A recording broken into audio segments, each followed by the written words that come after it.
Hi friends, ప్రేమతో మీ బొమ్మకి స్వాగతం. రాబోయేవి పండగ రోజులు. పండగ అంటే సంక్రాంతి కాదండి. సంక్రాంతి అయితే 3 రోజులు పండగే. శ్రావణ మాసం 30 రోజులు పండగే. ప్రతిరోజు అమ్మవారిని పూజించుకోవచ్చు. ఇంకా కృష్ణాష్టమి, వినాయక చవితి, దాని తర్వాత దసరా ఉత్సవాలు, ఇలా ప్రతిరోజు పండగలే ఉంటాయి.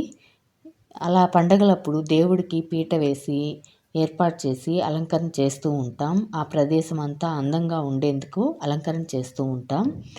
అలా అలంకరణ చేసే భాగంలో గోడకు కూడా అందంగా బ్యాక్డ్రాప్లు వేస్తూ ఉంటాం. అటువంటి అందమైన బ్యాక్డ్రాప్ని మనం ఈరోజు ఇంట్లోనే తయారు చేసుకోవచ్చు. అది ఎలా అంటే, మన ఇంట్లో నార్మల్గా పెద్దలు పెట్టినవో, లేదంటే శ్రావణ మాసం ముత్తైదువులకి ఇచ్చినవో ఇలాంటి బ్లౌజ్ పీసులు మిగిలే ఉంటాయి. కాటన్ పీసులు అయితే ఈ బ్లౌజ్ కిందకో లైనింగ్గా వాడేసుకుంటాం. ప్లెయిన్వి అయితే ఏతో అన్నా చీరకు మ్యాచ్ అవుతుందని ఉంచుకొని ఉంటాం. ఇలాంటి డిజైనర్ పీసులు అయితే కొంచెం కష్టం అండి. చీరకు మ్యాచ్ అవుతాయా లేదా అని పక్కన పెట్టేసి ఉంటాం.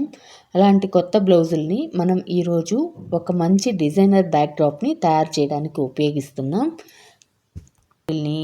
ఇలా కరెక్ట్గా మనకి బ్యాక్డ్రాప్కి సరిపడాగా కత్తిరించుకోవాలి. నేను వీడియోలో చూపిస్తున్న విధంగా కట్ చేసుకోండి. నాకైతే 10x10 పీసులు ఇలా 2 బ్లౌజుల్ని కట్ చేసుకున్నాను.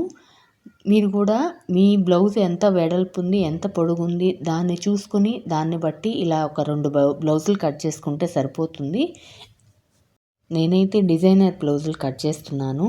మీ ఇంట్లో డిజైనర్వి ఉంటే డిజైనర్వి కట్ చేసుకోవచ్చు. లేదంటే ప్లెయిన్వి రెడ్, గ్రీను, ఎల్లో, బ్లూ అలా ఆపోజిట్ కలర్స్ 2 ఏవైనా తీసుకుని ఇలా కట్ చేసుకొని సమానంగా కట్ చేసిన పీసుల్ని ఇలా డిజైన్ ఎలా కుట్టుకోవాలి అనే దాని బేస్ మీద ఇలా పరుస్తున్నాను. మీకు స్క్వేర్ షేప్లో కావాలి అంటే ఇలా పరుచుకోవచ్చు. లేదు ట్రయాంగిల్ షేప్లో కావాల్సి ఉంది అంటే ట్రయాంగిల్ షేప్లో కూడా అటాచ్ చేసుకోవచ్చు. అటాచ్ చేసుకున్న తర్వాత ఎలా ఉంటుంది అనేది మనకు ముందే ఒక లుక్ కనిపిస్తుంది. ఇలా తయారు చేసుకుంటే డిఫరెంట్ షేపుల్లో వస్తుంది. ఇలా తయారు చేసుకున్న దాన్ని మనం చేత్తో అయినా కుట్టుకోవచ్చు. లేదు అంటే మిషన్ ఉండేవాళ్ళు ఇలా మిషన్తో అయినా చక్కగా కుట్టుకుంటే మనకు మన ఇంట్లోనే మన డిజైనర్ బ్లౌజులతోటి బ్యాక్డ్రాప్ని అందంగా తయారు చేసుకోవచ్చు. మీ ఇంట్లో మీరు ఇలా ఒకటి తయారు చేసి ఎలా ఉంది అనేది నాకు కామెంట్లో చెప్పండి. నేనైతే మా ఇంట్లో ఇలా తయారు చేశాను. రాబోయే శ్రావణ మాసంలో అమ్మవారి కోసం మా ఇంట్లో ఉండే కొత్త బ్లౌజులతోటి నేనైతే ఇలా ఒక బ్యాక్డ్రాప్ని తయారు చేశాను.